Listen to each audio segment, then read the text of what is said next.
الله الرحمن الرحيم إن الحمد لله نحمده ونستعينه ونستغفره ونعوذ بالله من شرور أنفسنا ومن سيئات أعمالنا من يهده الله فلا مضل له ومن يضلل فلا هادي له وأشهد أن لا إله إلا الله وحده لا شريك له وأشهد أن محمدا عبده ورسوله أما بعد أعوذ بالله من الشيطان الرجيم بسم الله الرحمن الرحيم يا أيها الذين آمنوا اتقوا الله حق تقاته ولا تموتن إلا وأنتم مسلمون يا أيها الناس اتقوا ربكم الذي خلقكم من نفس واحدة وخلق منها زوجها وبث منهما رجالا كثيرا ونساء واتقوا الله الذي تساءلون به والأرحام إن الله كان عليكم رقيبا يا أيها الذين آمنوا اتقوا الله وقولوا قولا سديدا يصلح لكم أعمالكم ويغفر لكم ذنوبكم ومن يطع الله ورسوله فقد فاز فوزا عظيما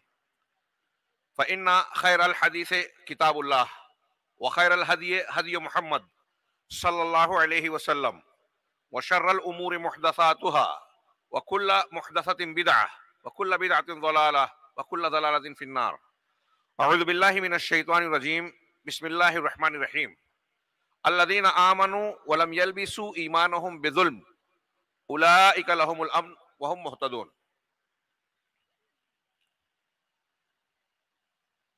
جمعیت اہل حدیث ممبئی عظمیٰ کے امیر محترم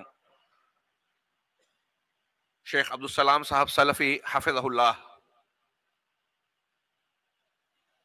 ذمہ داران جمعیت اسٹیج پر تشریف فرما اور اس کے علاوہ بھی تشریف فرما، علماء کرام، میرے بزرگوں، بھائیوں، اسلامی ماؤں اور بہنوں،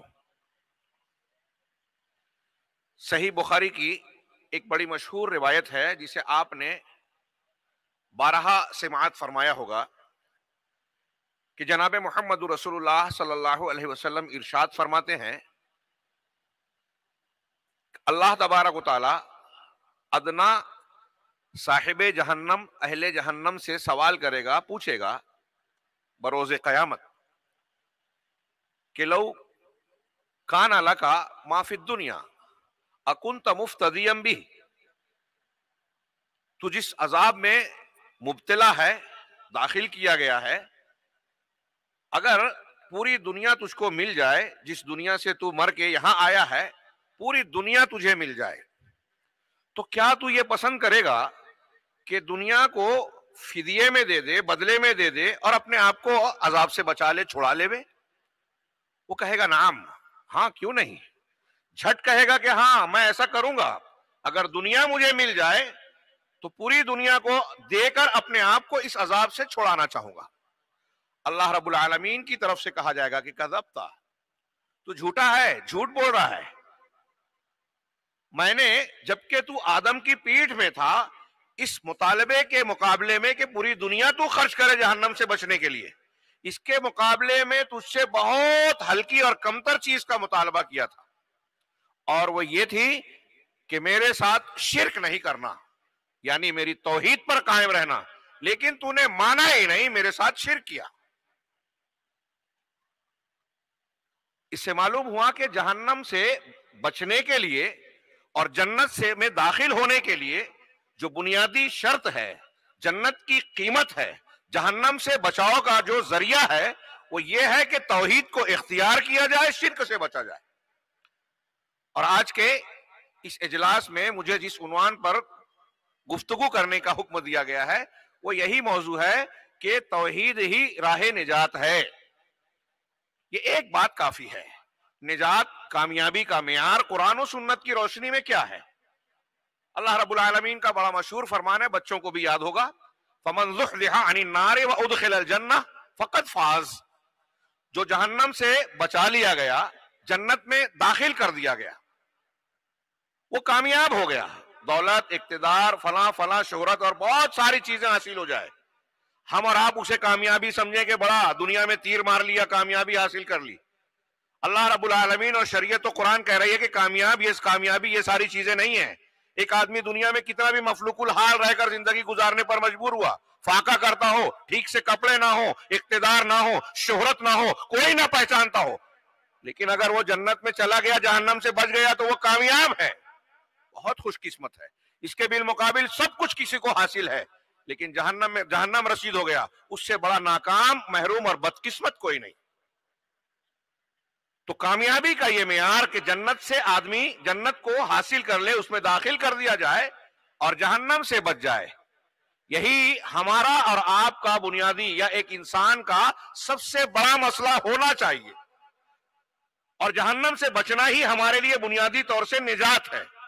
اور میں نے جو ایک حدیث پیش کی صحیح بخاری کی، اگر صرف اس ایک بات کو سمجھا جائے تو ہمارا یہ بالکل واضح جواب ہے، یا عنوان کا، موضوع کا معاملہ صاف ہو جاتا ہے کہ توحید کے بغیر آدمی جہنم سے بچ ہی نہیں سکتا، جنت میں جا ہی نہیں سکتا۔ اور اگر شرک کیا، جو توحید کی ضد ہے، شرک آ گیا تو توحید نہیں رہی، اور توحید اس وقت انسان کی مکمل اور صحیح ہوگی جب وہ پوری طریقے سے شرک سے اپنے آپ کو پاک صاف کر لے، ظاہراً باطناً، عقیدے میں، عمل میں، ہر اعتبار سے جب شرک کو دھو دے گا، صاف کر دے گا، تو وہ توحید والا بنے گا، اور جو توحید والا بنے گا وہی جنت میں داخل ہوگا، جہنم سے بچے گا۔ من قال لا الہ الا اللہ دخل الجنہ، من علم لا الہ الا اللہ دخل الجنہ، من لقی اللہ وهو لا یشرک باللہ شیئا دخل الجنہ، ومن لقیہ یشرک باللہ شیئا دخل النار۔ یہ بخاری مسلم کی مختلف حدیث کے الفاظ ہیں۔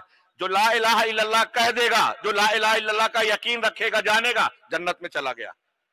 جو شخص اس حالت میں اللہ سے ملاقات کرے گا کہ شرک نہ کیا ہو تو جنت میں جائے گا، جو اس حالت میں اللہ سے ملاقات کرے گا کہ شرک کیا ہو، شرک کرتا ہو، اس سے توبہ نہ کیا ہو، تو وہ پکا ہے کہ جہنم میں گیا۔ مستقبل کی بات ماضی سے تعبیر کی گئی ہے، یعنی بالکل طے شدہ بات ہے۔ اللہ تبارک و تعالیٰ کے یہاں نجات اور بچنے کا معیار بنیادی طور سے یہ ہوا۔ یہ دو، ایک روایت اور عنوان میں نے ذکر کیا، اور بات یہ ہے کہ توحید ہی نجات کی راہ ہے۔ ہمارا عنوان یہ ہے۔ توحید کسے کہتے ہیں؟ میں سمجھتا ہوں اس کی زیادہ تشریح کی ضرورت نہیں ہے۔ تین قسموں کے حوالے سے توحید کی ہم یہ کہتے ہیں: توحید ربوبیت، الوہیت، اللہ کے اسماء و صفات میں اس کو ایک ماننا۔ ان تینوں چیزوں میں اللہ کو، ربوبیت میں، الوہیت میں، قرآن و حدیث میں جو اللہ کے اسماء حسنہ اور صفات علیہ وارد ہیں، ان تینوں چیزوں میں اللہ کو وحدہ لا شریک ماننا توحید ہے۔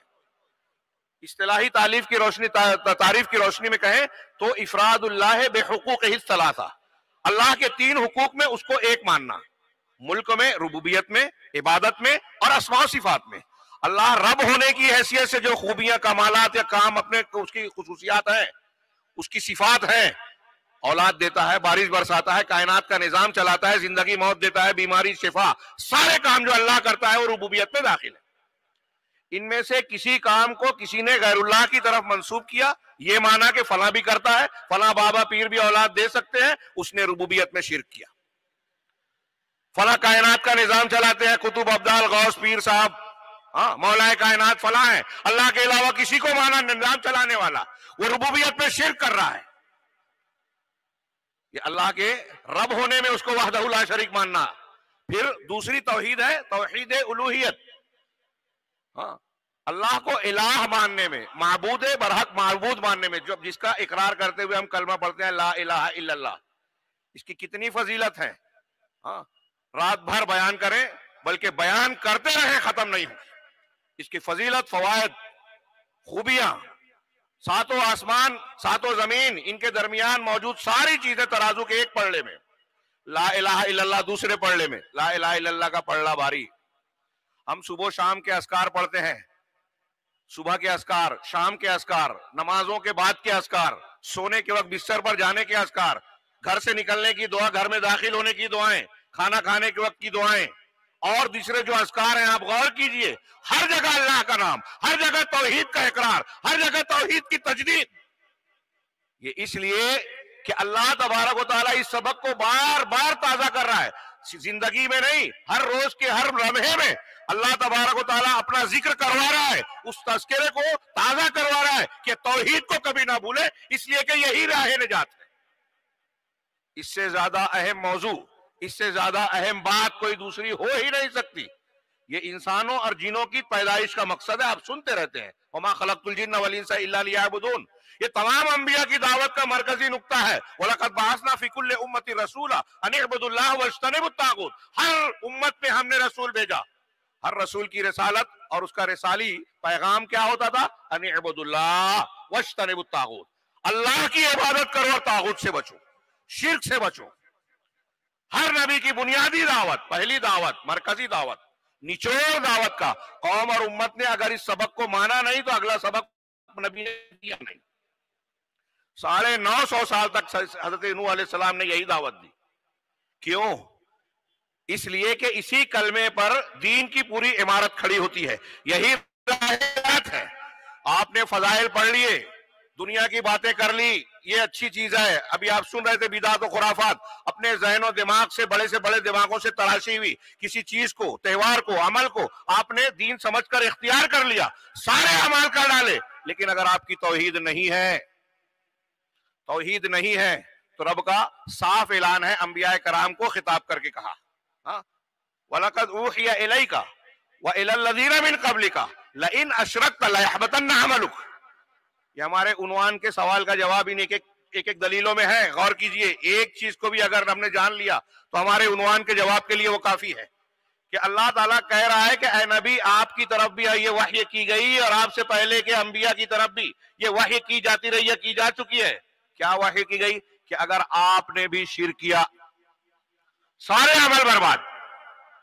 آپ نے بھی شرک کیا یعنی توحید کو توڑ دیا، توحید کو بگاڑ دیا، توحید کو سمجھا نہیں اور اس کی خلاف ورزی کر لی. آپ نے لا الہ الا اللہ زبان سے تو کہا، مانا نہیں، سمجھا نہیں، اس کو اختیار نہیں کیا.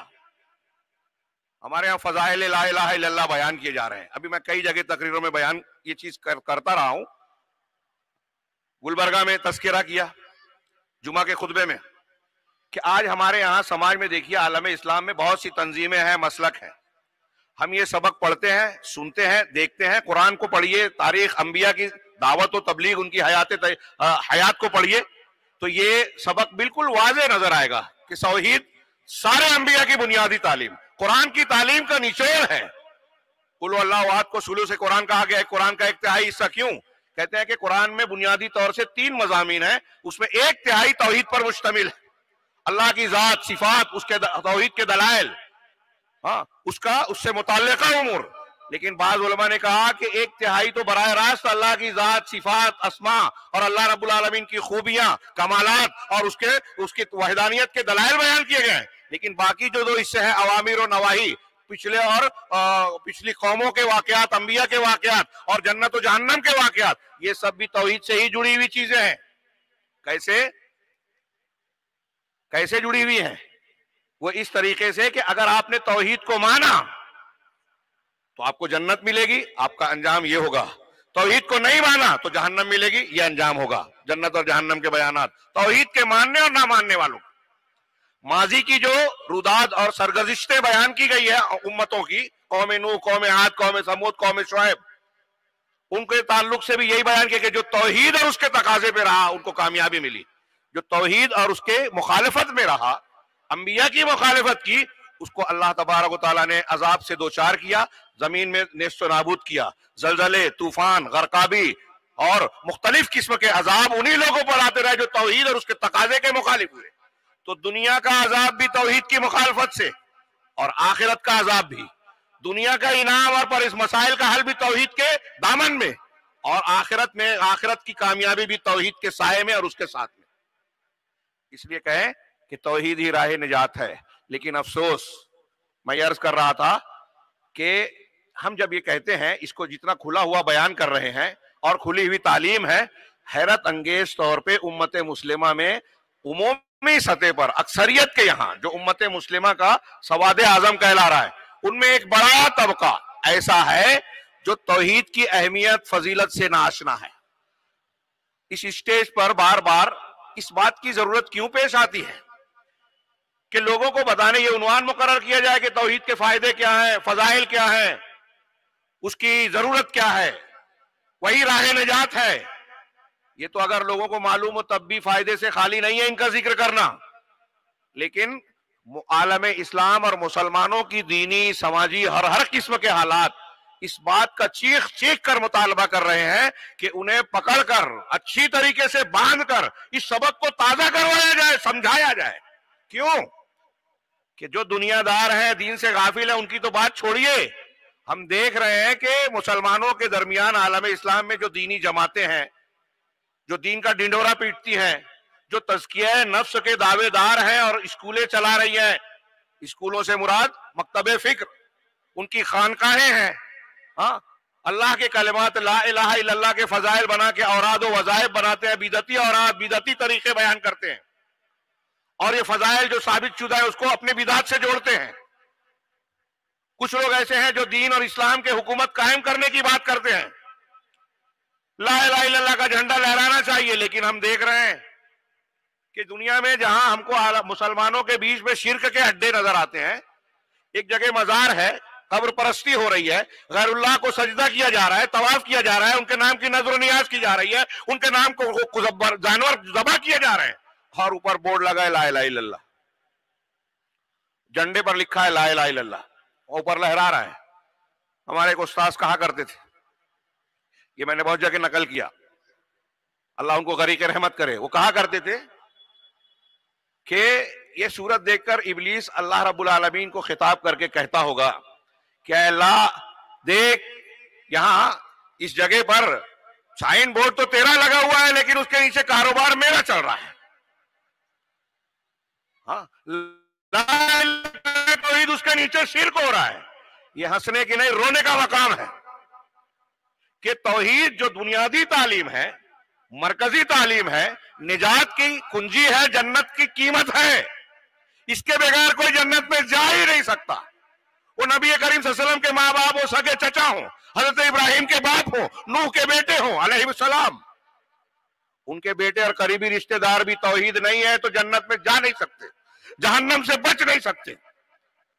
میں یہ عرض کرنا چاہتا ہوں کہ یہ انتہائی افسوسناک بات ہے کہ اتنی واضح حقیقت اور اتنی اہمیت و فوائد کے باوجود امت کا ایک بڑا طبقہ لا الہ الا اللہ کہہ رہا ہے، اس کی فضیلت بیان کر رہا ہے، جھنڈے پر لکھ کر لگا رکھا ہے، لیکن اس کو سمجھتا نہیں ہے، کھلے عام لا الہ الا اللہ کی مخالفت کر رہا ہے۔ ہماری دینی جماعتیں دعوت و تبلیغ کا کام کر کے ڈھنڈورا پیٹ رہی ہیں، اتنی تعداد، اتنی بڑی کانفرنس، اتنے ماننے والے، تقریر ہوتی ہے تو اتنے سبسکرائب کرنے والے، اتنے لائک کرنے والے، کروڑوں لاکھوں کی تعداد میں، لیکن جب دیکھیں کہ لا الہ الا اللہ کا مطلب کیا بیان کر رہے ہیں تو وہ معنی بیان کرتے ہیں جو قرآن، حدیث، انبیاء، صحابہ، تابعین، محدثین، پوری امت جس کے خلاف ہے، لا الہ الا اللہ کا معنی ہی غلط بیان کر رہے ہیں۔ میں ہوائی بات نہیں کر رہا ہوں، فی ظلال القرآن اٹھائیے، تفہیم القرآن اٹھائیے، صوفیوں کی کتابیں اٹھائیے، اہل تصوف کہتے ہیں لا الہ الا اللہ موجود الا اللہ، ساری چیز میں اللہ ہی اللہ ہے، وحدت الوجود کا عقیدہ جس سے بڑھ کر دنیا میں شرک اور کفر کوئی ہے ہی نہیں، اسے لا الہ الا اللہ کی تشریح بنا دیا۔ کتنے افسوس اور حیرت کی بات ہے، اس سے زیادہ اچنبے کی بات کوئی ہو ہی نہیں سکتی کہ کلمہ توحید کو کلمہ شرک بنا دیا۔ سب چیز میں اللہ، سب چیز اللہ، بدھ کی جو پوجا کر رہا ہے وہ بھی اللہ کی، فرعون کہہ رہا ہے میں تمہارا رب اعلیٰ، تو غلط نہیں تھا، موسیٰ غلط کر رہے تھے علیہ السلام۔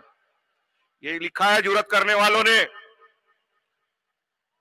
یہاں یہ ہے جو اسلام کو قائم کرنے کی بات کرتے ہیں، ان کے یہاں توحید اور بدعت کوئی مسئلہ ہی نہیں ہے۔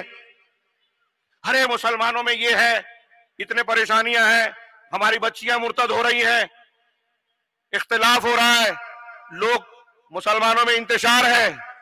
میں یہی کہنا چاہتا ہوں کہ آپ کہہ رہے ہیں کہ یہ سب کچھ ہو رہا ہے اور تم توحید کر رہے ہو، ہم یہ کہہ رہے ہیں کہ توحید کہنے سے یہ مسائل حل ہوں گے۔ ہمارے جو نوجوان علماء کی جماعت کی نہیں مانتے، مسجدوں سے تعلق نہیں رکھتے، منہجیت کی بات کرو تو انہیں برا لگتا ہے، ارے مولوی صاحب کیا بیان کر رہے ہیں، رد کیا کرتے ہیں، اپنی اپنی بات کریں، مسجد میں جانے کی ضرورت نہیں، مولویوں سے تعلق کی ضرورت نہیں، جماعت کا کوئی حکم ہوا، کیا مصلحت ہے کیا ہم نہیں جانتے۔ امیر صاحب کو فوراً اپنے موضوع میں جو ہے اس کو تنقید کا نشانہ بنا ڈالا اور سمجھتے ہیں بڑی شان والے ہیں، بڑے علم والے، جاہل ہیں ایسا کرنے والے، اور اس کی بڑی جڑ بنیاد یہ ہے کہ توحید نہیں جانتے۔ توحید کی ضرورت ہمیں اور آپ کو گھر گھر میں ہے۔ ہاں، یہ ہمارے گھروں میں جو خارجیت ہے، تنقید کرنا ہر کسی پر، مخالفت کرنا، اچھی باتوں کو قبول نہ کرنا، علماء سے تعلق نہ رکھنا، مسجد سے نہ جڑنا، منہجیت کے لیے غیرت کا نہ ہونا، ان سب کی جڑ بنیاد توحید کے نہ ہونا ہے۔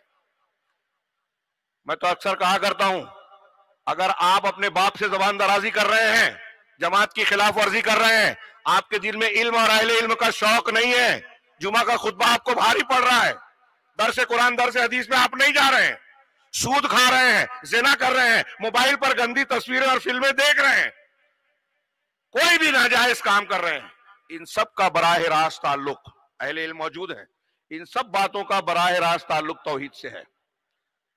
اپنے بچیوں کو مرتد ہونے سے بچانا ہے تو توحید پر تربیت دیجئے۔ ویسی بچیاں پیدا ہوگی کہ حضرت ام سلیم سے ابو طلحہ رضی اللہ تعالیٰ عنہ نے رشتہ دیا، وہ صحابیہ ہیں، حضرت ام سلیم رضی اللہ تعالیٰ عنہ، حضرت انس کی والدہ، تو نے کہا کہ ابو طلحہ، سنن نسائی اور میرا خیال ہے کہ بنیادی طور سے شاید بخاری میں بھی روایت ہے، صحیح حدیث ہے، ابو طلحہ تم جیسے آدمی کا رشتہ ٹالا نہیں جا سکتا، لیکن مسئلہ یہ ہے کہ میں مومنہ ہوں، مائیں بہنیں غور سے سنیں، یہ توحید والی خواتین تھی ہماری، ہاں، برشا شرمگاہ پر ابو جہل نے مر دیا، کلمہ شرک نہیں کہا، دنیا کے مفاد کے لیے آج مرتد ہو رہی ہیں، کیا فرق ہے، کیا بنیاد ہے؟ توحید نہیں سمجھائی ہم نے، تربیت نہیں کی ہم نے۔ حضرت ام سلیم کہتی ہیں کہ میں مومنہ ہوں، تم کافر ہو۔ کسی ایمان والی خاتون کے لیے جائز نہیں ہے کہ اہل کفر سے شادی نکاح کرے۔ ابو طلحہ پھر ان کو سمجھایا کہ جس کی تم پوجا کرتے ہو غور کرو، وہ نفع نقصان کا مالک، تم بڑھائی کو حکم دیتے ہو، وہ تراشتا خراشتا ہے، بت بناتا ہے، ہاں، اور تم اس کی پوجا کرتے ہو، وہ تم کو نفع نقصان پہنچا سکتا ہے، تمہاری بات سن سکتا ہے، جلاؤ گے جل جائے گا، توڑو گے ٹوٹ جائے گا، غور کرو، اگر تم مسلمان ہو گئے نا تو میں تم سے نکاح کر لوں گی، اور اتنا ہی نہیں، تمہارا مسلمان ہونا بطور مہر قبول کر لوں گی، تم کو اور کچھ دینے کی ضرورت نہیں۔ واقعے کی تفصیل میں نہ جاتے ہوئے دوسرے دن ابو طلحہ نے آ کے کہا کلمہ پڑھو، واپس آئے کہا کلمہ پڑھائیے، مجھے بات سمجھ میں آ گئی، اور یہی اسلام قبول کرنا ان کا مہر تھا۔ راوی حدیث میں ایک ہے طاؤس رحمہ اللہ، وہ کہتے ہیں کہ ام سلیم سے اچھا مہر میں نے کسی عورت کا نہیں دیکھا۔ یہ ہماری مائیں بہنیں تھیں، ایسی بیسیوں مثالیں دی جا سکتی ہے، اصل موضوع رہ جائے گا کہ توحید میں عرض کرنا چاہتا ہوں کہ دیکھیے وہ کس بنیاد پر، دنیاوی اعتبار سے ابو طلحہ پرکشش تھے، اچھے خاندان کے تھے، خود انہوں نے اعتراف کیا کہ تم جیسے مرد کا نکاح کا خطبہ پیغام جو رد نہیں کیا جا سکتا، لیکن رد اس لیے کر رہے ہو کہ تم کافر ہو۔ ہمارے ہاں یہ کفر اور اسلام بیچ میں آ رہا ہے تو اس دیوار کو ہماری بچیاں ہٹا رہی ہیں، دنیا کے لیے، خواہش نفس کی تسکین کے لیے۔ کیوں؟ اس لیے کہ ہم نے اپنے بچیوں کو یہ سبق بتایا نہیں کہ توحید ہی راہ نجات، یہ سبق پڑھائیں۔ اور یہ کمزوریاں، یہ جو واقعات ہو رہے ہیں، میں تمام مسلمانوں میں جو ذمہ داران ہیں دعوتوں کے، کوئی بھی جماعت کے ذمہ دار ہوں، علماء کرام، دعات، بہت دردمندی سے میں ان کو یہ دعوت فکر دے رہا ہوں کہ غور کریں کہ ہمارے سماج میں اتنی کمزوری، اتنی خرابی کیوں ہے، کیسے ہے، کہاں لوپ ہولس ہیں؟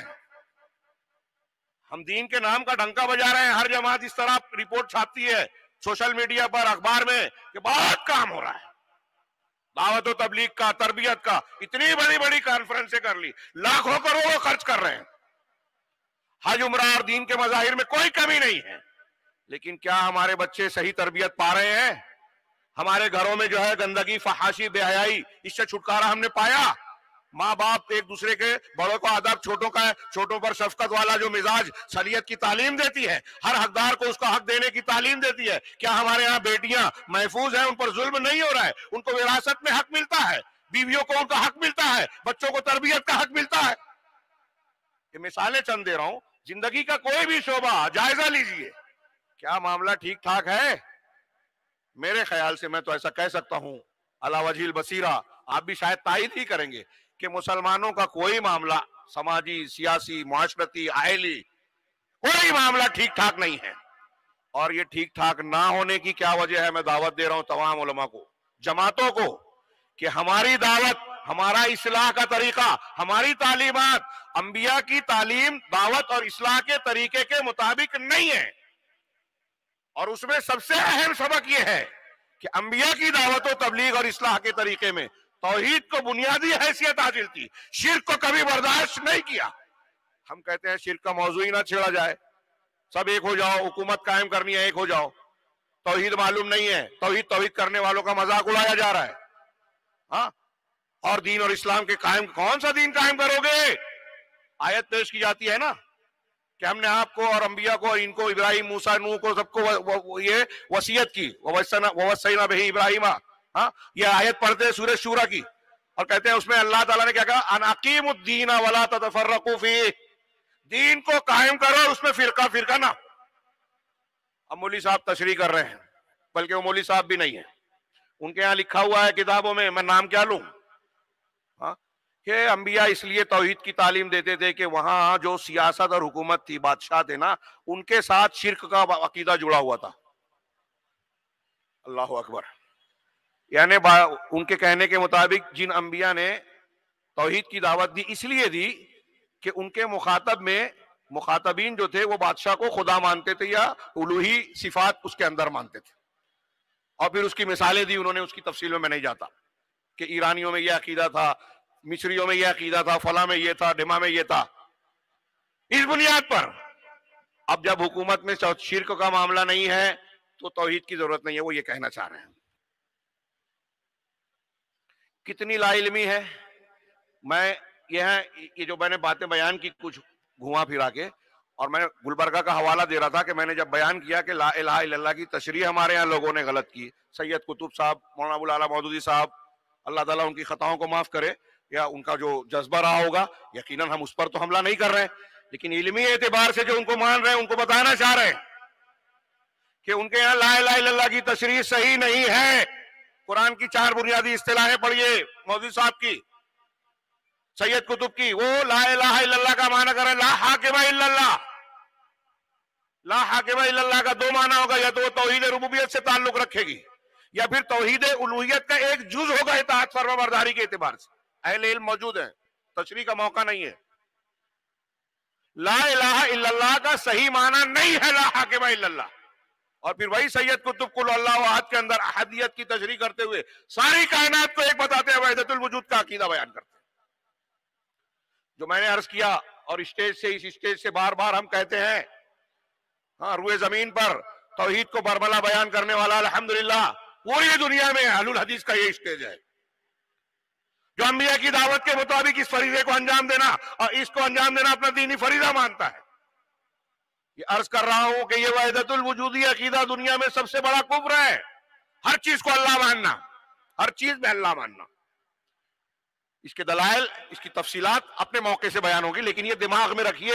اور ہمارا گرد و پیش میں یہ گمراہی بہت موجود ہے. شعراء ہوں، صوفیہ ہوں، ان کے یہاں بہت بڑھ چڑھ کر اسے بیان کیا جاتا ہے. دینی عقائد اور اللہ تعالیٰ کی توحید سے متعلقہ امور میں جو بنیادی طور سے تمام اہل سنت و جماعت کے متفقہ عقائد ہیں، اللہ عرش پر مستوی، ہمارے ہاں لوگ اس کے خلاف عقیدہ رکھتے ہیں. توحید، اللہ کی ذات و صفات سے متعلق قرآن و حدیث کا ثابت شدہ عقیدہ، جو 4 امام بولے جاتے ہیں، امام حنیفہ، امام مالک، امام شافعی، امام احمد رحمہ اللہ، ان کے عقیدے کے خلاف ہے یہ بات. وہ اس کو کفر کہتے ہیں جو میں بیان کر رہا ہوں، وہ بھی متفق ہیں. اور ہمارے ہندوستان کے امام ابو حنیفہ رحمہ اللہ کی طرف نسبت رکھنے والے اس کو نہیں سمجھتے.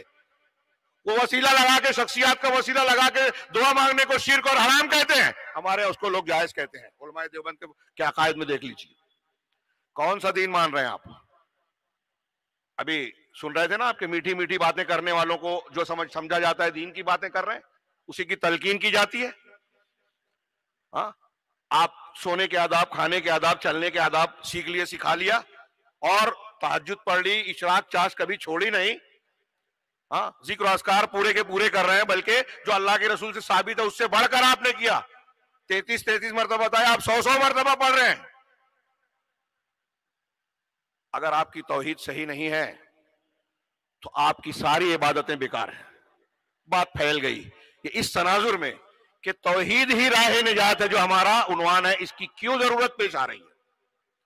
اس کی ضرورت شدید ہو جاتی ہے اس تناظر میں کہ ہمارے گرد و پیش اور ماحول میں، ملک میں جو دعوتیں پائی جاتی ہیں، وہاں توحید کو وہ بنیادی اور مرکزی حیثیت حاصل نہیں ہے جو دین میں اس کی حیثیت ہے، جو انبیاء کرام کی دعوت میں اس کو حیثیت حاصل تھی، اور جسے ہونا چاہیے. اور ایک بات عرض کر دوں کہ توحید کے بہت سارے فوائد میں ایک بنیادی فائدہ یہ ہے کہ اگر آپ چاہتے ہیں کہ آپ کے بچوں کی، بچیوں کی، سماج کی اصلاح ہو، تزکیہ نفس کیا جائے، ان کو اچھا انسان بنایا جائے، تو توحید اس کے لیے سب سے زیادہ مؤثر چیز ہے۔ اللہ کی عبادت کرنے کے لیے اہل علم نے کہا کہ تین چیزیں، تین عقیدے کا توحید سے متعلق تین بنیادوں کا ہونا ضروری ہے: اللہ سے محبت، اللہ سے امید، اللہ تک کا خوف۔ اگر کوئی شخص صرف محبت سے کر رہا ہے، اس کا ایمان صحیح نہیں ہے۔ وہ میں تفصیل میں نہیں جاتا، علماء موجود ہیں، حروری، خارجی، اور ان لوگوں کو کہا جاتا ہے کوئی صرف محبت سے، کوئی صرف امید سے، اور کوئی صرف اللہ کے ڈر سے عبادت کرتا ہے۔ یہ گمراہیاں ہیں۔ ایک آدمی کی شخصیت کو مکمل بنانے کے لیے ضروری ہے کہ اللہ کا خوف بھی ہو، محبت اور امید بھی ہو۔ خوف، محبت اور امید نیکی پر ابھارے گی، قربانی دینے پر ابھارے گی، نیکیاں کروائے گی، اور خوف گناہ سے روکے گا، بچائے گا۔ خوف محمود، پسندیدہ خوف یہی ہے کہ آپ کو گناہ کرنے سے جو اللہ کا ڈر روک دے ہوئے، وہ اللہ کا خوف آپ کو بندگی کے مطلب اللہ تبارک و تعالیٰ کی بندگی کا صحیح سلیقہ سکھاتا ہے۔ اگر گناہ ہو گیا تو یہی خوف آپ سے توبہ کرواتا ہے۔ یہ توحید کی بنیاد پر جب آپ نے کسی بچے کی، عورت کی، بچی کی تربیت کی، تو پھر یہ اللہ کا خوف اور محبت، صحابہ کرام جیسے نیکیاں کرتے تھے، گردن کٹا رہے ہیں اور مسکرا رہے ہیں، موت کے منہ میں جا رہے ہیں اور موت کا استقبال مسکرا کے کر رہے ہیں، اللہ کی توحید کی وجہ سے، اللہ کی محبت کی وجہ سے۔ گناہ ہو گیا، اللہ کے رسول صلی اللہ علیہ وسلم کی عدالت میں خود آ کر کہہ رہی ہیں کہ میں حد کو پہنچ چکا، مجھ پر اب حد جاری کیجئے، پاک کیجئے مجھے۔ ماعز اسلمی، غامدیہ، اور ایسے کتنے مثالیں ہیں۔ صحابیات آ کے کہہ رہی ہیں زنا ہو گیا، اللہ کے رسول حد جاری کیجئے۔ ہم اور آپ کر سکتے ہیں کیا؟ کیوں کیا یہ؟ اللہ تبارک و تعالیٰ کے خوف، اللہ کے سامنے پیشی کا ڈر، حساب و کتاب کا ڈر، اللہ کی توحید نے ابھارا انہیں اس بات پر۔ تو میں یہ عرض کرنا چاہتا ہوں کہ سماج، اصلاح معاشرہ، سماج کی اصلاح، آدمی کی، بچوں کو، بچیوں کی صحیح تربیت اگر آپ کرنا چاہتے ہیں تو اس کے لیے بھی سب سے زیادہ اہم عنصر یہ ہے کہ آپ توحید کو اختیار کریں۔ تو اللہ کی ربوبیت میں، الوہیت میں، جو لا الہ الا اللہ سے جڑا ہوا ہے کہ جتنی عبادت ہے، ظاہری باطنی عبادات کے عمل، قول سے ہو، فعل سے ہو، سب عبادات میں شامل، جتنی چیزیں صرف اللہ کے لیے کی جائیں۔ عبادت کا کوئی ایک عمل آپ نے غیر اللہ کے لیے کیا، آپ کے سارے عمل برباد، اور اس میں توبہ کے بغیر مر گئے تو کبھی جہنم سے باہر نہیں، سارے عمل برباد۔ ان اللہ لا یغفر ان یشرک بہ ویغفر ما دون ذلک لمن یشاء، ہمیشہ سنتے ہیں اللہ شرک کو معاف نہیں کرے گا، اس کے علاوہ جسے چاہے معاف کر دے گا۔ اس لیے بھی ضروری ہے کہ توحید کو سمجھا جائے، یہی راہ نجات ہے، قرآن کی آیت بھی کہہ رہی ہے۔ میں اپنی بات کو آگے بڑھاتے ہوئے کہوں کہ توحید کی تیسری قسم اسماء و صفات کی ہے، اس کی تشریح نہ کرتے ہوئے مزید آگے بڑھوں کہ اللہ کے جو اسماء و صفات، خوبیاں ہیں، کمالات ہیں، خصوصیات ہیں، اس میں اللہ کو وحدہ لا شریک ماننا۔ اللہ سمیع ہے، سننے والا ہر آواز کو کائنات کی۔ اگر آپ کسی بابا کو کہیں کہ ہم یہاں سے شیخ عبد القادر جیلانی رحمہ اللہ کو پکاریں گے، وہ سن لیں گے، ہر ایک کی دنیا میں سن لیتے ہیں، تو آپ اللہ کے جیسا نام شیخ عبد القادر جیلانی کو مان رہے، صفت مان رہے۔ کسی اللہ کے علاوہ کسی کو عالم الغیب، علام الغیوب مان لیا، کسی اور کو وہ صفت اور خوبی دے دی جو اللہ کی خصوصیت ہے کہ وہ مردوں کو زندہ کر سکتے ہیں۔ ہمارے ہاں اس طرح کی حکایتیں، کرامتیں بیان کی جاتی ہیں، فلاں بزرگ تو ایسے تھے، مردوں کو زندہ کر دیا۔ حضرت عیسیٰ کہتے تھے کہ اللہ کے حکم سے زندہ ہو جا، وہ بزرگ کہتے تھے کہ میرے حکم سے زندہ ہو، مردہ اٹھ جاتا تھا۔ ایک قوال کی قبر پہ کہہ دیا تو قوالی گاتا ہوا قبر سے باہر آ گیا۔ اس طرح کی خرافات بکتے ہیں، کون؟ اس لیے کہ توحید کو جانتے نہیں ہیں، اللہ کی عظمت و کبریائی کو سمجھا نہیں ہے، اللہ کے اسماء و صفات کو اور اس کے اختصاص کو جانا نہیں ہے۔ وما قدر اللہ حق قدری، اللہ کی ویسی تعظیم نہیں کی جیسا اس کا حق تھا۔ تو یہ ہمارے دین کی بلکہ اس پوری کائنات کی سب سے بڑی سچائی ہے، بنیاد ہے، خلاصہ ہے توحید۔ اسی کے لیے پیدا کیا، اسی کی بنیاد پر جنت جہنم بنی، یہی ہمارے امتحان کا بنیادی سوال ہے۔ اور اسی بنیاد پر میں اختصار کے ساتھ بیان کروں کہ دنیا میں، برزخ میں، آخرت میں ہم کو بچانے والی چیز توحید ہے، اور دنیا میں، برزخ میں، آخرت میں ہم کو ڈبونے والی، عذاب سے دوچار کرنے والی، اللہ کے غضب کا شکار بنانے والی، یہ ہمارے لیے شرک والی چیز ہے، توحید کی ضد۔ اس کا ہلکا پھلکا سا تذکرہ دلائل کی روشنی میں کریں۔ قرآن کی ایک آیت ملاحظہ فرمائیے، سورہ حج میں اللہ رب العالمین نے فرمایا وَمَن يُشْرِكْ بِاللَّهِ فَكَأَنَّمَا خَرَّ مِنَ السَّمَاءِ فَتَخْطَفُهُ الطَّيْرُ، أَوْ تَهْوِي بِهِ الرِّيحُ فِي مَكَانٍ سَحِيقٍ۔ اللہ تعالیٰ نے فرمایا وَمَن يُشْرِكْ بِاللَّهِ فَكَأَنَّمَا خَرَّ مِنَ السَّمَاءِ فَتَخْطَفُهُ الطَّيْرُ أَوْ تَهْوِي بِهِ الرِّيحُ فِي مَكَانٍ اللہ تبارک و تعالیٰ نے ارشاد فرمایا کہ جو شخص اللہ کے ساتھ شرک کرے گا، جس نے اللہ کے ساتھ شرک کیا یعنی توحید کو توڑ دیا، توحید کو چھوڑ دیا، ہاں وہ لا الہ الا اللہ پڑھ رہا ہو لیکن شرک کیا، سب اس میں آ گئے، تو جس شخص نے شرک کیا تو اس کی مثال کیسی ہے؟ فَكَأَنَّمَا خَرَّ مِنَ السَّمَاءِ، اس کی مثال ایسی ہے جیسے وہ آسمان سے گر پڑا، آسمان کی بلندی پہ تھا اور گر پڑا۔ فَتَخْطَفُهُ الطَّيْرُ، اب جیسے ہی وہ آسمان سے گرا، ہوا میں ہے، معلق ہے، گرا جا رہا ہے، تو کوئی پرندہ، ہوائی پرندہ اس کو تیزی سے اس پر جھپٹ لیتا ہے، نوچ لیتا ہے، اور تَهْوِي بِهِ الرِّيحُ فِي مَكَانٍ سَحِيقٍ، یا تیز اور تند ہوا اسے اڑا کر کسی دور دراز کے مقام میں پھینک دیتی ہے، پٹک مارتی ہے۔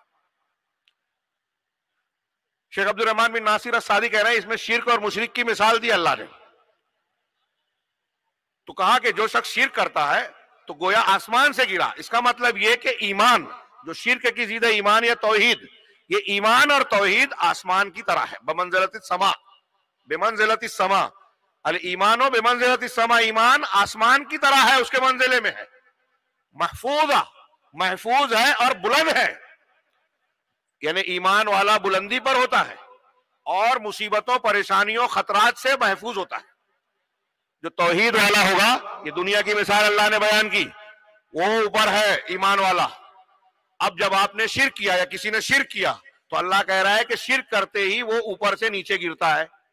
اب جب نیچے گرا تو یا تو کوئی پرندہ اسے نوچ کھائے گا، نوچ ڈالے گا، یا پھر تیز ہوا اسے کہیں دور پھینک دے گی، پٹک دے گی، یعنی دنیا کی بہت ساری مصیبتیں، بلائیں، پریشانیاں اس کا تعاقب کریں گی۔ اگر اس ایک آیت کو ہم سمجھ لیں، دنیا کی جتنی مصیبتیں، پریشانیاں ہیں، اس ایک آیت کی روشنی میں وہ شرک اس کی جڑ بنیاد ہے، ثابت ہوتا ہے کہ ایک آدمی اگر شرک کرتا ہے تو وہ کہیں بھی بھٹک سکتا ہے، یہ جو پرندہ یا ہوا اسے اڑا لے جائے گی، اس کو کہتے ہیں شیاطین الانس والجن، جو توحید کے دامن سے، توحید کے قلعے سے باہر نکل گیا، شرک میں پڑ گیا، تو وہ شرک اس کو چارہ بنا دیتا ہے مصیبتوں اور تکلیفوں کے لیے، اور نشانہ بنا دیتا ہے شیاطین الانس والجن کا۔ آپ دیکھیے کہ آج ہمارے بہت سارے نوجوان مختلف قسم کی گمراہیوں کا شکار ہے، کوئی صحابہ کرام پہ طعن و تشنیع کر رہا ہے، کوئی جو ہے انکار حدیث کے جال میں پھنس رہا ہے، ایک بڑا طبقہ مسلمانوں کا بدعتوں میں گرفتار ہے، بہت سارے لوگ شرک کر رہے ہیں، اور شرک کرتے ہوئے سمجھتے ہیں کہ ہم دین پر عمل کر رہے ہیں، کفر کرتے ہوئے سمجھتے ہیں کہ ہم اللہ کی تعظیم کر رہے ہیں، قرآن اور حدیث کا رد کرتے ہوئے سمجھتے ہیں کہ بزرگان دین کی پیروی کر کے ہم قرآن و حدیث کے مطابق چل رہے ہیں۔ یہ شکار کیسے بنے؟ شرک کرنے کی وجہ سے آسمان سے گرے اور شیطان نے انہیں اپنا لقمہ بنایا، یہ ہدایت سے اور بلندی سے بہت دور چلے گئے، تباہی اور بربادی میں پڑ گئے، اور ان کو احساس بھی نہیں ہے۔ قرآن کی اس آیت سے میں یہ استدلال کرنا چاہتا ہوں کہ مسلمانوں کی ساری مصیبتیں، پریشانیاں شرک کی بنیاد پر ہے۔ آج ہندوستان، پاکستان، فلاں ملکوں میں جو حالات ہیں، کہیں مارے جا رہے ہیں، کاٹے جا رہے ہیں، ہمارے خلاف قوانین بنائے جا رہے ہیں، اور بہت ساری سازشیں ہو رہی ہیں۔ یہ پرندے اوپر سے ہم نیچے گر رہے ہیں، پرندے ہم کو اپنا شکار بنا رہے ہیں، یا تیز و تند ہوائیں ہمیں پھینک رہی ہے، ادھر ادھر تھپیڑے دے رہی ہے، کوئی وزن نہیں ہے مسلمانوں کا۔ شرک کا یہ نتیجہ ہے۔ اب اس آیت کے مقابلے میں قرآن کی وہ آیت دیکھیے، سورہ ابراہیم میں اللہ رب العالمین نے فرمایا الم تر کیف ضرب اللہ مثلا کلمۃ طیبۃ کشجرۃ طیبہ، کیا تم نے نہیں دیکھا کہ اللہ نے کلمہ طیبہ کی کیسی مثال بیان کی؟ کلمہ طیبہ کی مثال پاکیزہ درخت سے بیان کی، کیا ہے؟ اصلها ثابت وفرعها فی السماء، اس کی جڑ زمین میں پیوست ہے، گلی ہوئی ہے، اور اس کی شاخیں آسمان میں اونچائی کی طرف پھیلی ہوئی ہیں۔ تؤتی اکلھا کل حین باذن ربھا، قرآن کہہ رہا ہے کہ یہ جو کلمہ طیبہ لا الہ الا اللہ کا درخت ہے، آپ کے دل میں اگر پیوست ہے تو اس کی شاخیں ہر وقت اپنے پروردگار کے حکم سے پھل دیتی رہیں گی۔ کیا مطلب اس کا؟ کہ اگر آپ توحید پر ہیں، لا الہ الا اللہ پر قائم ہیں، تو دنیا میں آپ کو اس کا فائدہ ہی فائدہ ملتا رہے گا۔ اب آپ علماء کی کتابیں اٹھا کے دیکھیے کہ توحید کے کیا کیا فائدے ہیں، کتنے زبردست اس کے فوائد حاصل ہوتے ہیں۔ اس سے سکون ملتا ہے، اس سے شیطان بھاگتا ہے، اس سے اللہ کی رحمت ملتی ہے، اس سے اللہ کی مدد ملتی ہے، اس سے روزی اور ساری چیزوں میں برکت ملتی ہے، شیاطین بھاگتے ہیں۔ یہ رقیہ کی دکانیں ہمارے ہاں جو چل رہی ہے توحید کے کمزور ہونے کا نتیجہ ہے۔ اگر آپ کی توحید صحیح ہو، آپ گھر میں صبح شام کے اذکار کریں، کسی راکی کی ضرورت نہیں پڑے گی، یہ میرا ایمان ہے انشاءاللہ۔ اور یہ قرآن و حدیث کے فرامین کا نتیجہ ہے۔ جب اللہ کے رسول صلی اللہ علیہ وسلم فرما رہے ہیں آیت الکرسی پڑھ لیا آپ نے بستر پہ، ایک فرشتہ آپ کی حفاظت پر مامور ہو گیا، بسم اللہ الذی لا یضر مع اسمہ شیء فی الارض ولا فی السماء پڑھ لی، 3 مرتبہ صبح شام، آفات سے بچ گئے۔ لا الہ الا اللہ وحدہ لا شریک لہ لہ الملک و لہ الحمد وہو علی کل شیء قدیر۔ اس کو کہا کہ انبیاء کا سب سے بہترین کلمہ، سب سے بہترین ذکر، عرفہ کی سب سے بہترین دعا، جس نے 100 مرتبہ پڑھ لیا، دن بھر میں 100 نیکیاں ملی، 100 گناہ معاف۔ ہاں، اور اس دن شیطان اس کے جسم میں داخل نہیں ہوگا۔ 10 غلام کو آزاد کرنے کا ثواب۔ کیوں اتنی فضیلت ہے؟ توحید ہے، اس میں توحید ہے۔ ہم پڑھ رہے ہیں، سمجھ نہیں رہے ہیں۔ تو اگر آپ نے یہ پڑھ لیا، شیطان آپ کے جسم میں نہیں آئے گا، کس جادو کا اثر ہوگا؟ کون سا عصب آپ کو جو ہے پریشان کرے گا؟ لیکن آپ کا عقیدہ صحیح ہو اور اس کے ساتھ یہ پڑھیں صبح شام کے اذکار۔ تو میں عرض کر رہا ہوں کہ اللہ تبارک و تعالیٰ نے کہا تؤتی اکلھا کل حین، یہ کلمہ طیبہ لا الہ الا اللہ اگر آپ کی دل میں اس کی جڑیں مضبوط ہے تو ہر وقت اپنا پھل دے گا، اس سے فائدہ ہی فائدہ ملتا رہے گا۔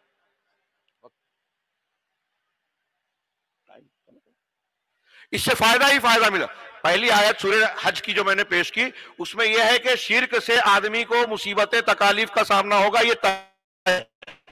ایک آدمی کٹی پتنگ ہے، کہیں بھی جا سکتی ہے، کسی بھی مصیبت میں گرفتار ہو سکتا ہے، اور توحید والا لا الہ الا اللہ کی برکتوں سے دنیا میں مستفیض ہوگا۔ یہ دنیا کی باتیں ہیں۔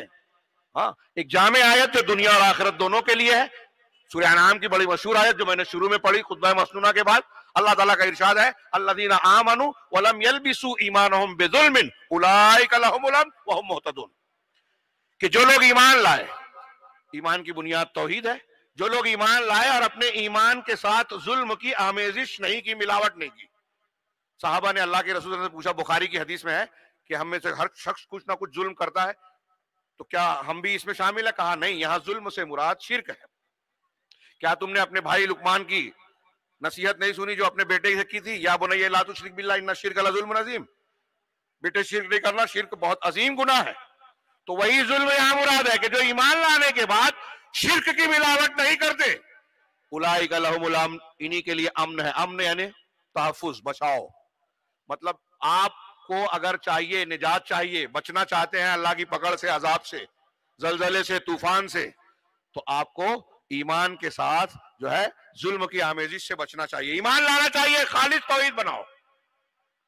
دین کی بنیاد یہی یعنی عبد اللہ واجتنبوا الطاغوت، اللہ کی عبادت کرو، طاغوت سے بچو، توحید اختیار کرو، شرک سے بچو۔ پوری شریعت یہی ہے کہ اچھائی کو قبول کرو، برائی سے بچو۔ ہر اچھائی، جتنی بھی اچھائیاں ہیں شریعت کی نظر میں سب توحید کی شاخیں ہیں، جتنی بھی برائیاں ہیں سب شرک کی شاخیں ہیں۔ تو اللہ تعالیٰ نے فرمایا کہ جو ایمان لائے اور ظلم کی آمیزش نہیں کی ان کے لیے امن ہے، اور یہی لوگ ہدایت والے ہیں۔ دنیا اور آخرت میں کیا چاہیے ہمیں؟ اس آیت کو پڑھ کے امام حسن بصری کہتے تھے کہ اولئک لہم الامن، امن ان کے لیے ہے تو آخرت میں ان کو امن ہے، یعنی آخرت میں اللہ کے عذاب سے وہی لوگ بچیں گے، اور ہدایت یاب ہے، یعنی دنیا میں صحیح راستے پہ وہی لوگ ہیں جو توحید والے ہیں، جنہوں نے ایمان کے ساتھ ظلم کی، یعنی شرک کی ملاوٹ نہیں کی، وہی لوگ ہدایت والے ہیں۔ یہ قرآن کہہ رہا ہے۔ اور ہمارے ہاں ایک آدمی کہتا ہے کہ توحید توحید کیا کرتے ہو؟ کوئی شرک کرتا ہے کرنے دو، تو آپ کی دعوت دین کی دعوت کہاں ہے؟ آپ کے پاس ہدایت کہاں ہے؟ قرآن کہہ رہا ہے ہدایت اس کی ہے جو ایمان لانے کے بعد شرک نہ کرے۔ بعض علماء نے تشریح کی کہ یہ عام ہے آیت، دنیا میں بھی امن، آخرت میں بھی امن، دنیا میں بھی ہدایت اور آخرت میں بھی ہدایت، دونوں جگہ دنیا اور آخرت کی کامیابی اس بات پر منحصر ہے کہ توحید اور شرک نہ ہو۔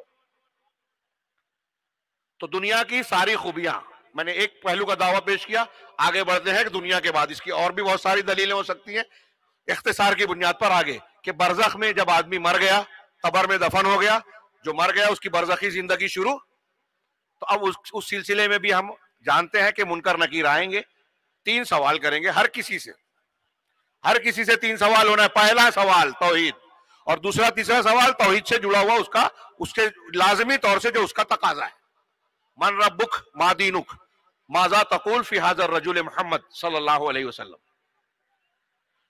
جو شخص دنیا میں توحید والا ہوگا، اس مسئلے کو توحید کو سمجھا ہوگا، اختیار کیا ہوگا، اس راہ نجات پر چلا ہوگا، وہ تینوں کا صحیح جواب دے گا.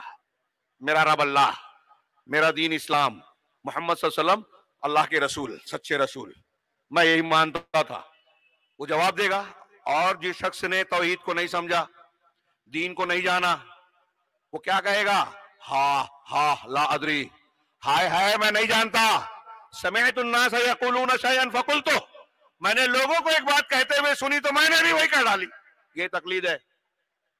اس دلیل کی بنیاد پر اور قرآن کی بعض دلیلوں کی بنیاد پر اہل تقلید کے یہاں بھی یہ قول ہے، یہ بات کہی جاتی ہے کہ عقیدے میں تقلید نہیں چلے گی. جو ہمارے یہاں تقلید کو ضروری کہتے ہیں ان کا قول بتا رہا ہوں. احناف کے یہاں اور دوسروں کے یہاں، مالکیہ کے یہاں، دیوبندی بریلوی دونوں کے علماء کے یہاں پڑھ سکتے ہیں آپ کہ عقیدے میں تقلید نہیں چلے گی. اس کا مطلب یہ کہ عقیدے میں، توحید میں آپ کو قرآن و حدیث کی دلیل جاننا ہوگی. آپ کہیں کسی بھی درجے کے عالم ہو یا جاہل ہو، آپ کو سیکھنا پڑے گا. اس لیے کہ قبر میں سوال ہوگا تمہارا رب کون ہے، ہر مرد اور عورت سے. اور اگر آپ نے یہ کہا، اگر کافر اور منافق ہے تو بخاری مسلم اور دیگر حدیث کی کتابوں میں وہ ان تین سوالوں کے جواب میں ہاں لا ادری کہے گا. تو فرشتے کیا کہیں گے؟ جواب دیں گے کہ لا دریت ولا تلوت او کما قال، کہ نہ تو نے پڑھا، نہ جانا، نہ پڑھا. اس کا مطلب فرشتوں کا یہ جواب بتا رہا ہے کہ ہر کسی کو پڑھنا ہے، جاننا ہے. ان تین سوالوں کا جواب سیکھنا ہے، عقیدہ سیکھنا ہے. یہی راہ نجات ہے کہ نہ تو نے پڑھا نہ جانا. پھر وہاں کون بچائے گا؟ یہ سورہ ابراہیم کی جو عالم ترى کیف ضرب اللہ مثلا کلمۃ طیبۃ، جو ابھی آیت ہم نے پڑھی، اسی آیت کے ایک آیت کے بعد آیت میں ہے اللہ نے فرمایا یثبت اللہ الذین آمنوا بالقول الثابت فی الحیاۃ الدنیا وفی الآخرہ، کہ اللہ تعالیٰ قول ثابت، مضبوط جمے ہوئے قول کے ذریعے سے ثابت قدم بناتا ہے ایمان والوں کو، دنیا کی زندگی میں بھی اور آخرت میں بھی. اللہ کے نبی صلی اللہ علیہ وسلم سے ثابت ہے کہ آپ نے اس آیت کی تفسیر میں یہ بیان کیا کہ دنیا کی زندگی تو ہے ہی، کہ اگر آپ لا الہ الا اللہ کہہ رہے ہو تو آپ کا موقف ٹھیک ٹھاک رہے گا. اور یہ بات سمجھ لیجئے کہ ہمارے جو نوجوان فلاں مرزا، فلاں ڈاکٹر، فلاں غامدی، فلاں منکر حدیث، فلاں نیچری، فلاں تحریکی، فلاں خارجی، اس سے متاثر ہو کر ان کے گروپ میں جا رہے ہیں، لائک کر رہے ہیں، سبسکرائب کر رہے ہیں، وہ یہ غور کرے کہ ان کے ہاں ثابت قدمی نہیں ہے عقیدے پر، منہج پر. اس کا مطلب یہ کہ وہ لا الہ الا اللہ کو صحیح ڈھنگ سے سیکھے اور سمجھے ہے ہی نہیں. اس لیے علماء کرام یہ زور دیتے ہیں بار بار کہ سب سے پہلے عقیدہ سیکھیے. یہ بڑے بڑے جلسوں سے زیادہ اہم یہ ہے جو ہم جلسہ کر رہے ہیں. ٹھیک ہے، اس کی ضرورت ہے کہ آپ علماء کرام کو پکڑ کے ان کو بھاری سے بھاری قیمت اور معاوضہ دینا پڑے دیجئے. مسجدوں میں اہتمام کیجئے، عقیدے کی کتابیں پڑھیے، منہج کی کتابیں پڑھیے، مردوں اور بچوں کے ساتھ بچیوں کو بھی پڑھائیے.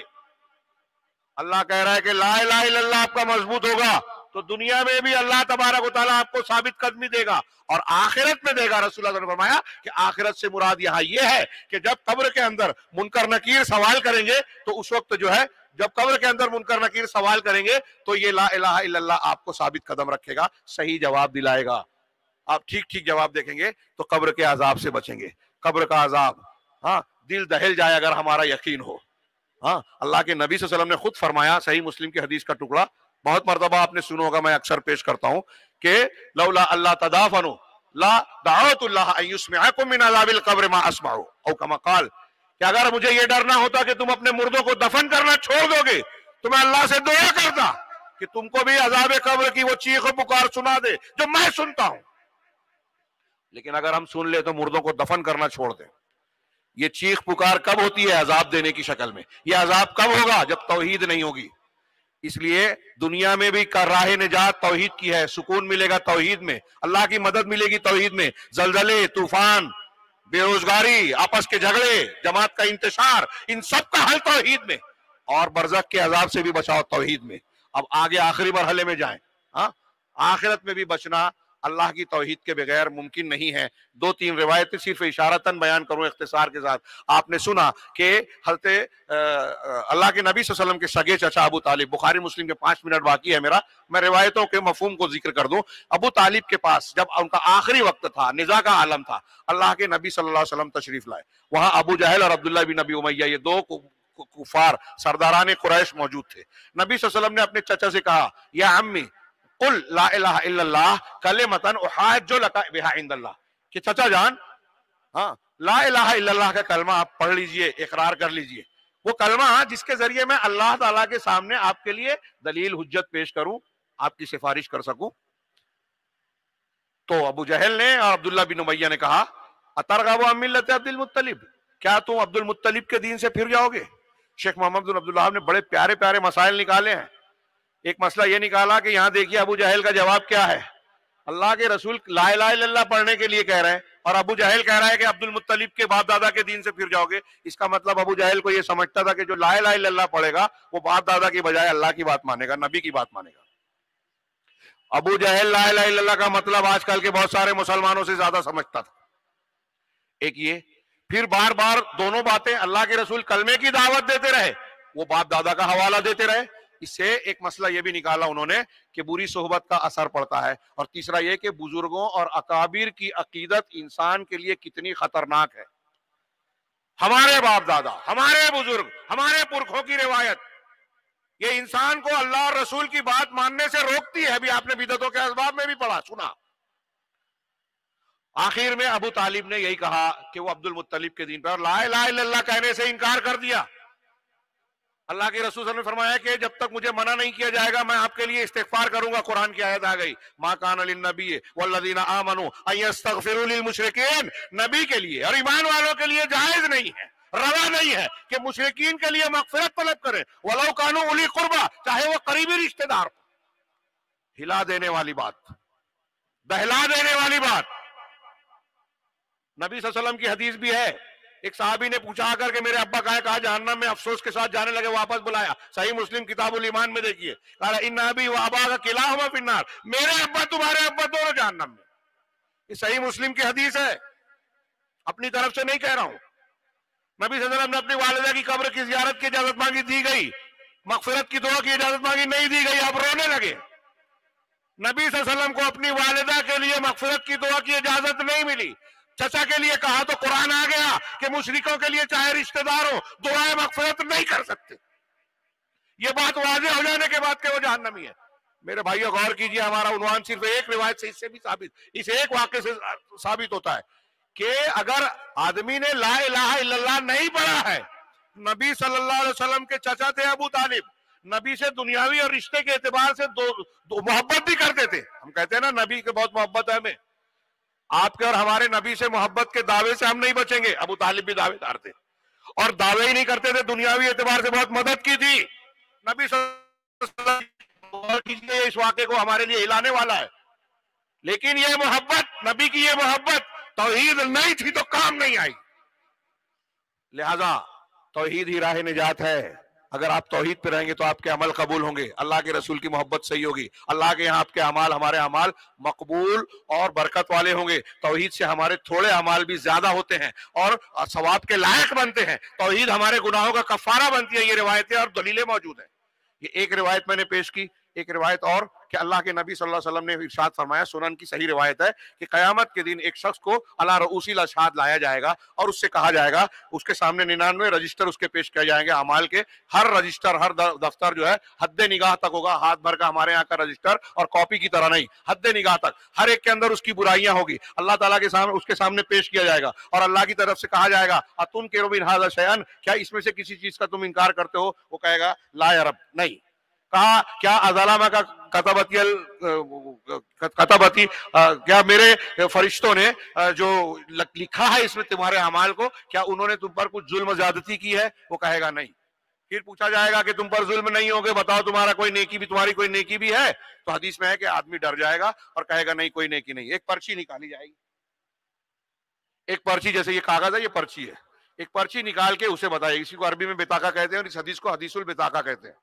ایک پرچی نکالی جائے گی اور کہا جائے گا یہ تمہارا نیک عمل ہے، تو وہ آدمی کہے گا ما ہاذہ البطاقہ من ہاذہ السجلات، یہ چھوٹی سی پرچی اس 99 رجسٹروں کے مقابلے میں اس کی کیا حیثیت ہے، کیا اوقات ہے؟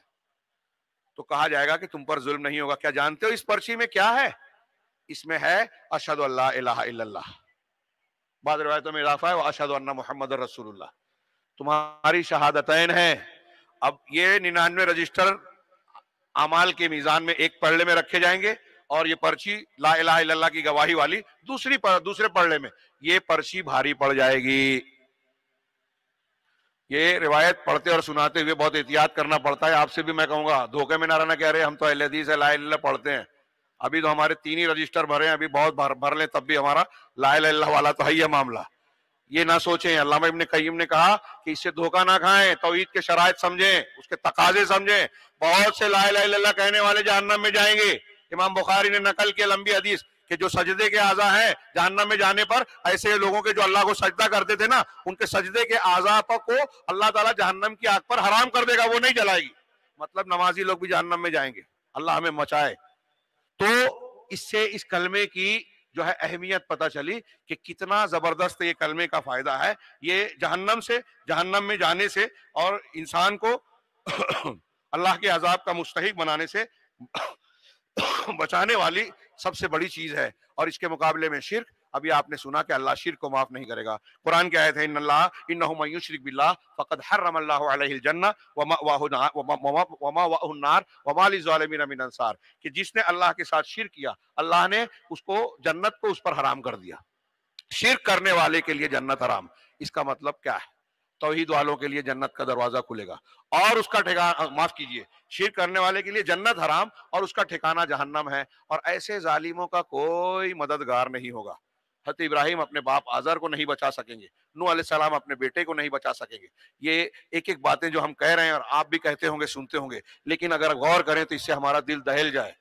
ہاں، اس سے سوچنا چاہیے، غور کرنا چاہیے کہ ایک انسان کو سب سے زیادہ جس چیز کی فکر کرنی چاہیے، جو سمجھنا ہے، جس کے تقاضے کو پورا کرنا ہے، وہ توحید ہے کہ اسے سمجھ کر اسے اختیار کیا جائے. اور جس سے بچنا چاہیے وہ شرک ہے کہ اس کو سمجھ کر اس سے بچا جائے. لیکن افسوس یہ جتنی واضح تعلیم ہے ہمارے آپ کے یہاں، اس تعلق سے اتنی ہی غفلت پائی جاتی ہے. ابھی شیخ بیان کر رہے تھے نا کہ ہمارے ہاں ایک زانی ہو، چور ہو، فلاں ہو تو لوگ دوری بنا لیتے ہیں، نفرت کا اظہار کرتے ہیں. لیکن بدعتی ہے، مشرک، میں اس میں اضافہ کروں کہ مشرک ہے، لوگ کہتے ہیں کہ اس کا کیا معاملہ ہے، اس کے بارے میں کوئی ان کے جو پیشانی پہ بل نہیں آتا، ان سے نفرت کا مظاہرہ نہیں کیا جاتا. ہمارے اسلاف میں یہ مزاج نہیں تھا. بدعتی کا راستہ تنگ کرو، اس کے ساتھ سختی برتو، اس کی اصلاح کرنے کی پوری بھرپور کوشش کی جائے. اس سے سمجھوتا نہیں ہوگا. ہمارے یہاں اس سے اتحاد و اتفاق کی بات کی جاتی ہے. اور منہجیت کی اتنا فقدان ہے کہ بہت سارے لوگ ایسے لوگوں کا دفاع کرتے ہیں جن کے عقیدے میں، فکر میں، منہج میں شرک ہے، کفر ہے، انحراف ہے. اور جب وہ اس چیز کی تائید کرتے ہیں تو ہمارے نوجوانوں کی نگاہ میں یا نئی نسل کی نگاہ میں توحید اور شرک کے معاملے کی اہمیت گھٹ کر ختم ہو جاتی ہے. کہ ایک آدمی مشرک ہے، ہمارے مولوی صاحب تو تائید کر رہے ہیں اور ان کا ساتھ دے رہے ہیں، تحریکیت کو اختیار کر رہے ہیں، تو یہ ثانوی چیز ہے. اور پوری ایک جماعت نے، بلکہ بہت سی جماعتوں نے اس مسئلے کو غیر اہم سمجھا ہے. ہم ان کو اس اسٹیج سے اعلان کرتے ہیں کہ اگر آپ چاہتے ہیں کہ اسلامی دنیاوی اور آخرت کے دنیا اور آخرت کے اعتبار سے ہم اور مسلمان کامیاب ہوں، غلبہ ملے، قوت ملے، اللہ کی مدد ملے، سکون ملے، شیطان اور شیطانی چالوں سے نجات ملے، وہ جنوں کے، شیاطین ہو یا انسانوں کے، تو سب سے بنیادی نسخہ، سب سے بڑی چال، سب سے بڑا ہتھیار توحید ہے اور سب سے بڑا خطرہ شرک ہے. اللہ تعالیٰ ہمیں اسے سمجھنے کی توفیق عطا فرمائے اور توحید پر زندہ رکھے، توحید پر ہی موت دے. ہر قسم کے شرک سے، وہ عمل میں ہو، عقیدے میں ہو، قول میں، اللہ رب العالمین ہمیں محفوظ رکھے. اقول قولی ھذا واستغفر اللہ لکم ولسائر المسلمین وصلی اللہ علی نبینا محمد.